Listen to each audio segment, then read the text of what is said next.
Assalamualaikum warahmatullahi wabarakatuh. Alhamdulillahi rabbil alamin. Allahumma salli ala Sayyidina Muhammad wa ala ali Sayyidina Muhammad. Hari ini kita akan membahas satu buah hadis tentang keutamaan daripada solat. Sebelum kita membahas hadis ini, jangan lupa di subscribe, like, komen dan share konten ini. Jadi sebagian ulama berkata bahawa dalam hadis disebutkan, barang siapa menjaga solatnya, maka Allah Subhanahu Wa Taala akan memuliakannya dengan 5 perkara. Yang pertama, Allah akan mengangkat kesempitan hidupnya. Yang kedua, Allah menyelamatkannya dari azab kubur. Yang ketiga, Allah memberikan catatan amalnya melalui tangan kanannya. Dan yang keempat, ia akan melintasi sirat secepat kilat. Dan yang kelima, ia akan masuk surga tanpa hisab. Dan barang siapa yang melalaikan solatnya, maka Allah akan menyiksanya dengan 15 azab. 5 azab di dunia, 3 azab ketika mati, 3 azab di dalam kubur, dan 3 azab ketika keluar dari kubur. 5 azab yang ditimpakan di dunia, yaitu yang pertama, dicabut keberkahan umurnya. Yang kedua, dihapus ciri-ciri kesalehan dari wajahnya. Yang ketiga, setiap amal yang dilakukannya tidak akan diberi pahala oleh Allah. Yang keempat, doanya tidak akan diangkat ke langit. Dan yang kelima, tidak memperoleh bagian dari doa-doa orang yang soleh. Adapun 3 azab yang menimpakannya ketika mati, yaitu yang pertama, ia mati dalam keadaan hina. Yang kedua, ia mati dalam keadaan lapar. Dan yang ketiga, ia mati dalam keadaan haus. Walaupun semua lautan di dunia ini diminumkan kepadanya, niscaya tidak akan hilang hausnya. Adapun 3 azab yang akan menimpanya di dalam kuburnya, yaitu yang pertama, kubur akan menghimpitnya sehingga tulang-tulang rusuknya saling bersilangan. Yang kedua, api dinyalakan dalam kuburnya, lalu ia diguling-gulingkan di atasnya siang dan malam. Yang ketiga, dimasukkan ke dalam kuburnya ular berbisa yang bernama Sujaul Aqra. Kedua matanya dari api, kukunya dari besi, dan panjangnya setiap kukunya sama dengan sehari perjalanan. Ular itu berbicara kepada si mayit dengan suara menggelegar, bagaikan petir yang menyambar. Aku adalah Sujaul Aqra. Tuhanku telah memerintahkan aku untuk memukulmu karena kamu melalaikan solat subuh hingga setelah matahari terbit atau waktu zuhur, dan memukulmu karena kamu melalaikan solat zuhur hingga asar, dan memukulmu karena melalaikan solat asar hingga maghrib, dan memukulmu karena kamu melalaikan solat maghrib hingga isya, dan memukulmu karena kamu melalaikan solat isya hingga subuh. Setiap 1 kali pukulan ular itu akan membenamkannya ke dalam tanah sedalam 70 hasta. Ia terus-menerus disiksa dalam kuburnya sampai hari kiamat. Adapun azab yang menimpanya ketika ia keluar dari kubur pada saat terjadinya kiamat, yaitu yang pertama, hisabnya sangat keras. Yang kedua, mendapat kemurkaan Allah. Yang ketiga, memasuki neraka Jahannam. Seluruhnya berjumlah 14 azab. Yang ke-15-nya mungkin lupa. Di dalam riwayat lain disebutkan bahawa ia akan datang pada hari kiamat, sedang pada wajahnya tertulis 3 baris tulisan berikut ini. Baris pertama, wahai orang-orang yang menyia-nyiakan hak Allah. Baris yang kedua, wahai yang dikhususkan dengan kemurkaan Allah. Baris yang ketiga, sebagaimana kamu telah menyia-nyiakan hak Allah di dunia, maka pada hari ini engkau berputus asa dari rahmat Allah. Walaupun hadis ini tidak saya temukan dalam kitab-kitab hadis yang umum, namun berbagai macam pahala dan azab yang dijelaskan di dalamnya, banyak hadis lain yang menguatkannya. Beberapa riwayat diantaranya telah disebutkan, dan riwayat lainnya akan disebutkan berikut ini. Dalam hadis pertama disebutkan bahawa orang yang meninggalkan solat berarti ia telah keluar dari Islam. Betapa keras ancaman ini. Oleh kerana itu penting diketahui azab-azab bagi orang yang meninggalkan solat. Riwayat-riwayat yang lalu maupun yang akan menyusul, semuanya berkenaan dengan azab atau perbuatan itu. Memang perbuatan demikian telah ditetapkan sebagai perbuatan dosa, tetapi walaupun begitu Allah SWT berfirman, Bismillahirrahmanirrahim, Innallaha la yaghfiru ayyusraka bihi wa yaghfiru ma duna dzalika liman yasha. Sesungguhnya Allah tidak mengampuni dosa syirik dan Dia mengampuni dosa selain itu bagi siapa yang Dia kehendaki. Quran Surah An-Nisa ayat 116. Menurut ayat ini dan ayat-ayat serta hadis-hadis lainnya, apabila Allah SWT berkenan memaafkannya, maka itu adalah suatu keberuntungan yang besar.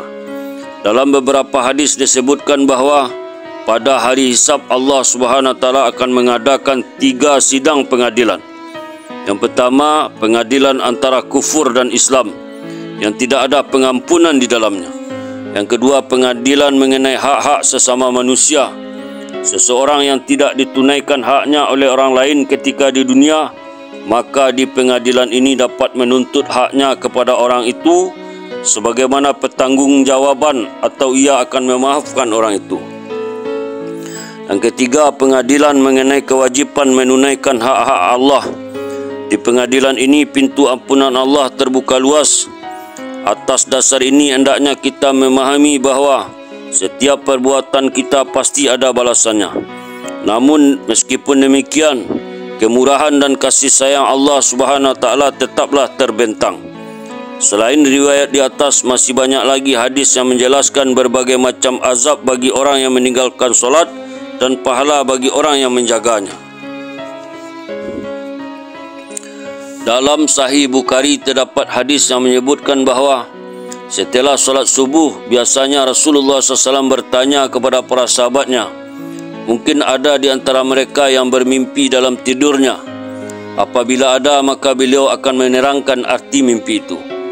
Pada suatu hari setelah bertanya seperti biasa, Rasulullah SAW bercerita, tadi malam aku bermimpi ada 2 orang yang mendatangiku lalu membawaku pergi.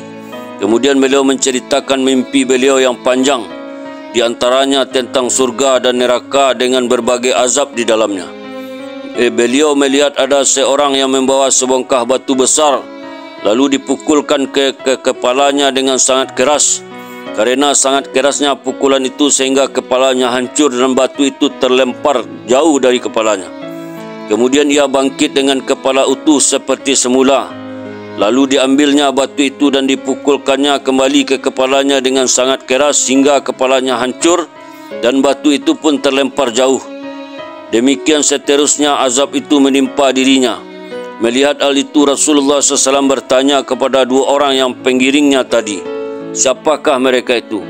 Keduanya memberitahu bahwa mereka itu adalah orang-orang yang membaca Al-Quran tapi kemudian meninggalkannya dan tidur tanpa mengerjakan solat fardu. Dalam hadis lain yang serupa dengan kisah di atas disebutkan bahawa Rasulullah SAW bermimpi melihat sekelompok orang yang sedang disiksa seperti itu. Lalu beliau bertanya kepada Jibril AS, siapakah mereka itu? Jibril AS menjawab, mereka adalah orang-orang yang malas mengerjakan solat fardu. Mujahid rahmatullahi berkata, barang siapa yang menjaga waktu solatnya maka akan memperoleh keberkahan sebagaimana keberkahan Nabi Ibrahim AS dan anak-anaknya.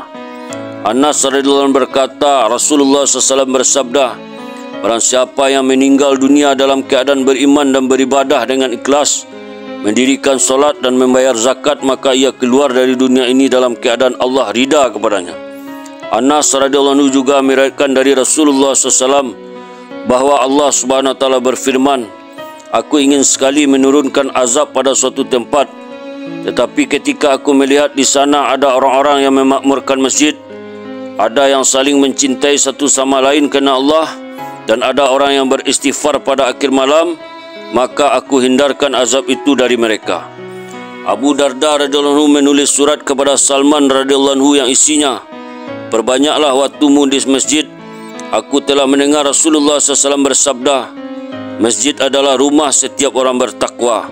Dan Allah SWT telah berjanji, orang-orang yang banyak menggunakan waktunya di masjid, niscaya aku curahkan rahmatku ke atas mereka. Aku akan memberi mereka ketentraman. Aku akan memberi mereka kemudahan ketika melintas sirat pada hari kiamat. Dan aku akan ridha pada mereka. Abdullah bin Mas'ud radhiyallahu anhu menceritakan bahawa Rasulullah SAW bersabda, Masjid adalah rumah Allah. Barang siapa mendatangi rumah seseorang, dia akan dihormati oleh pemiliknya.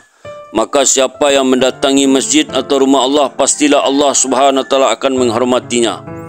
Abu Sa'id Al-Khudri radhiyallahu anhu meriwayatkan bahawa Rasulullah SAW bersabda, barang siapa mencintai masjid, niscaya Allah mencintainya. Abu Hurairah radhiyallahu anhu meriwayatkan Rasulullah SAW bersabda, ketika mayat dibawa ke kuburan, orang-orang pun mengiringnya. Maka sebelum para pengiring itu kembali dari perkuburan, malaikat akan mendatangi si mayat untuk menanyainya. Apabila mayat itu seorang mukmin, maka solat datang mendekati kepalanya, zakat berada di sisi kanannya, puasa di sisi kirinya, dan amal-amal soleh lainnya berada di dekat kakinya, sehingga tidak ada satu pun yang dapat mendekatinya. Bahkan malaikat pun akan menanyainya dari jarak yang jauh.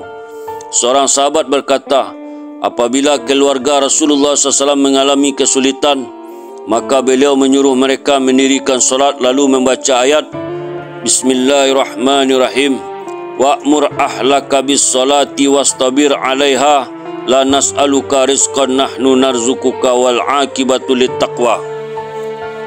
Dan perintahkanlah keluargamu mendirikan solat dan bersabarlah atasnya. Kami tidak meminta rezeki darimu, kamilah yang memberi rezeki kepadamu, dan akibat yang baik adalah bagi orang-orang yang bertakwa. Quran Surat Taha ayat 132. Asma radhiyallahu anha meriwayatkan bahawa ia mendengar Rasulullah SAW bersabda, pada hari kiamat ketika seluruh manusia dikumpulkan di satu tempat, maka malaikat akan berseru yang seruannya pasti terdengar oleh mereka semua. Di manakah orang-orang yang selalu mengingat dan memuji Allah, baik dalam keadaan senang maupun susah. Maka sekelompok manusia berdiri lalu masuk surga tanpa hisab. Kemudian malaikat berseru lagi, di manakah orang-orang yang menghabiskan malamnya dengan beribadah kepada Allah dan lambung-lambung mereka jauh dari tempat tidur mereka. Maka sekelompok manusia berdiri lalu masuk ke surga tanpa hisab. Kemudian malaikat berseru lagi, di manakah orang-orang yang perniagaan dan jual belinya tidak melalaikan mereka dari mengingat Allah. Maka sekelompok manusia berdiri lalu masuk surga tanpa hisab. Dalam hadis lain diceritakan kisah seperti ini dengan tambahan bahawa akan diserukan juga, sekarang ini seluruh penduduk mahsyar akan mengetahui siapakah orang yang paling mulia, siapakah orang yang perdagangannya tidak melalaikannya dari mengingat Allah dan tidak pula melalaikannya dari mendirikan solat. Syekh Nasar Samargandi rahmatullahi juga menulis hadis ini dalam kitabnya Tanbihul Ghafilin dan menambahkan bahawa setelah ketiga golongan ini itu menempati tempatnya masing-masing dalam surga, maka keluarlah seekor ular berleher sangat panjang lalu mengawasi semua makhluk yang ada di situ. Ular itu memiliki dua mata yang sorotannya sangat tajam dan mempunyai lidah yang dapat berbicara dengan fasih. Lalu ular itu berkata, sesungguhnya aku telah diperintahkan untuk menguasai tiga macam manusia. Aku diperintahkan untuk menguasai setiap orang yang sombong dan keras kepala. Maka ular itu mematuk mereka satu persatu dari barisan seperti burung mematuk biji-bijian, lalu melemparkannya ke dalam neraka jahanam. Kemudian kedua kalinya ular itu muncul lagi dan berkata, sesungguhnya aku telah diperintahkan untuk menguasai setiap orang yang menyakiti Allah dan Rasulnya. Maka orang-orang itu pun dipatuknya satu persatu dari barisan, lalu dilemparkan ke dalam neraka jahanam. Ketiga kalinya ular itu muncul lagi dan berkata, sesungguhnya aku telah diperintahkan untuk menguasai orang-orang yang suka menggambar makhluk hidup. Maka orang-orang itu pun dipatuk lalu persatu barisan, lalu dilemparkan ke dalam neraka jahanam. Setelah ketiga golongan itu masuk ke dalam neraka, barulah dibagikan buku catatan amal, diletakkan timbangan dan dipanggillah seluruh makhluk manusia untuk dihisap. Diceritakan bahawa pada zaman dahulu manusia dapat melihat iblis laknatu alaih. Maka berkatalah seorang lelaki kepada iblis, wahai Abu Murrah, bagaimana caranya agar aku bisa seperti kamu? Iblis berkata keheranan, Belum ada orang yang bertanya padaku seperti ini, apa maksudmu bertanya seperti itu? Lelaki itu menyahut, hatiku ingin seperti itu. Iblis berkata, jika kamu ingin seperti aku, bermalas-malaslah dalam solat. Janganlah takut dalam bersumpah, baik benar ataupun dusta. Lelaki itu berkata, jika demikian, sungguh aku akan berjanji kepada Allah bahawa selamanya aku tidak akan meninggalkan solat dan tidak akan bersumpah. Iblis berkata, belum pernah ada seorang pun yang begitu pandai menipuku selain kamu. Dan aku berjanji kepada Allah bahawa selamanya aku tidak akan pernah menasihati seorang manusia pun. Ubay radhiyallahu anhu berkata bahawa Rasulullah SAW bersabda, berilah kabar gembira kepada umat ini bahawa mereka akan dimuliakan dan disanjung atas kemenangan agama mereka. Tetapi siapa yang menggunakan agamanya untuk tujuan duniawi, maka tidak akan mendapatkan apa-apa di akhirat nanti. Rasulullah SAW bersabda, aku pernah melihat wajah Allah yang maha indah. Allah SWT berfirman kepadaku, wahai Muhammad, mengapa para malaikat saling berbantah-bantahan? Aku menjawab, aku tidak tahu ya Allah. Lalu dengan tangannya yang penuh berkah, Allah memegang dadaku sehingga terasa sejuk. Dan kerana keberkahannya diperlihatkan seluruh alam ini di depan mataku. Lalu Allah berfirman, sekarang jawablah mengapa para malaikat itu berbantah-bantahan. Aku menjawab, mereka berbantah-bantahan tentang hal-hal yang meninggikan derajat, hal-hal yang menghapuskan dosa, dan tentang pahala bagi setiap langkah kaki yang dilangkahkan ke masjid untuk solat berjamaah, tentang pahala berwuduk dengan sempurna pada musim dingin, dan pahala menunggu antara dua waktu solat. Barang siapa benar-benar memperhatikan hal ini, mereka akan hidup dalam keadaan terbaik dan akan mati dalam keadaan terbaik pula. Dalam hadis yang lain, Allah SWT berfirman, wahai anak Adam, solatlah untukku 4 rakaat pada permulaan pagi, niscaya akan aku penuhi segala keperluanmu pada hari itu. Dalam kitab Tambihul Ghafilin, terdapat sebuah hadis yang berbunyi, solat adalah penyebab keridaan Allah, dicintai malaikat, dan sunnah para nabi. Dengan solat akan menghasilkan nur ma'rifah atau mengenal Allah, menyebabkan doa terkabul, memberkahkan rezeki, akar keimanan, menyihatkan badan, senjata melawan musuh, pembela bagi orang-orang melakukannya, cahaya dalam kubur, melapangkan hati, penolong dalam menjawab pertanyaan mungkar dan nangkir, pelindung dari terik panas matahari pada hari hisab, cahaya dalam kegelapan kubur, perisai dari api neraka, memberatkan amal saat ditimbang, mempercepat saat melewati sirat, dan solat adalah kunci surga. Ibnu Hajar rahmatullahi menulis dalam kitab Al-Munabihat bahawa Utsman radhiyallahu anhu berkata, barang siapa menjaga solat 5 waktu tepat pada waktunya dan mengerjakannya dengan teratur, maka Allah memberinya 9 macam kemuliaan. Yang pertama, Allah mencintainya. Yang kedua, badannya menjadi sihat. Yang ketiga, malaikat selalu menjaganya. Yang keempat, turun keberkahan dalam rumahnya. 5, tanda-tanda kesalihan tampak pada wajahnya. Yang keenam, Allah melembutkan hatinya. 7, melintasi sirat secepat kilat. Yang kedelapan, Allah menyelamatkannya dari neraka. 9, Allah tempatkan dia dalam surga berdampingan dengan orang-orang yang telah difirmankan Allah dalam Al-Quran, mereka tidak takut dan tidak pula bersedih. Al-Baqarah ayat 38. Rasulullah SAW bersabda, solat adalah tiang agama dan memiliki 10 faedah. Yang pertama, daya tarik pada wajah. Yang kedua, nur dalam hati. Yang ketiga, menyihatkan dan menyegarkan badan. Yang keempat, teman dalam kubur. 5, penyebab turunnya rahmat Allah. Yang keenam, kunci pembuka pintu langit. 7, memberatkan timbangan amal kebaikan. 8, jalan menuju keridaan Allah. 9, harga bagi surga, dan 10, pelindung dari neraka. Rasulullah SAW bersabda, barang siapa mendirikan solat, maka sungguh ia telah menegakkan agama. Dan barang siapa meninggalkan solat, maka sungguh ia telah meruntuhkan agama. Hadis lain menyebutkan, rumah yang di dalamnya didirikan solat akan memancarkan nur, maka sinarilah rumahmu dengan solat sunnah.